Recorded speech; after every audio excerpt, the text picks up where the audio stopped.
क्या आप जानते हैं कि अल्लाह अज़्ज़ व जल ने कुरान में एक हकीर से मच्छर की मिसाल क्यों दी? लोग एतराज करते थे कि अल्लाह अज़्ज़ व जल इतनी छोटी चीज का जिक्र क्यों कर रहे हैं, लेकिन इसके पीछे छुपा राज आपको हैरान कर देगा। अल्लाह अज़्ज़ व जल फरमाते हैं, इन्नल्लाह ला यस्तहयी,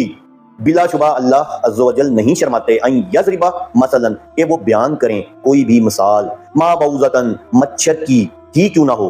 फमा फौकहा, या इससे भी बढ़कर, यानी किसी छोटी चीज की, फअम्मल लज़ीना आमनू, बस वो जो ईमान लाए, फयअलमूना अन्नहुल हक़्क़ु, तो वो जानते हैं कि ये हक है, वअम्मल लज़ीना कफरू, और रहे वो लोग जो जिन्होंने इनकार किया, फयक़ूलूना, बस वो सब कहते हैं, माज़ा अरादल्लाहु, कि अल्लाह का क्या इरादा है, बी हाज़ा मसलन, इस मिसाल से, युज़िल्लु बिही कसीरा, वो इससे बहुतों को गुमराह करता है, वह यहदी बिही कसीरा, और उससे बहुतों को हिदायत देता है। अल्लाह की दी हुई मिसालें ईमान वालों का नूर बढ़ाती हैं और मुनकरों के लिए आजमाइश बन जाती हैं। जो लोग कुरान की इन गहरी हिकमतों के साथ जुड़े रहना चाहते हैं, वो कमेंट में सुबहान अल्लाह लिखें।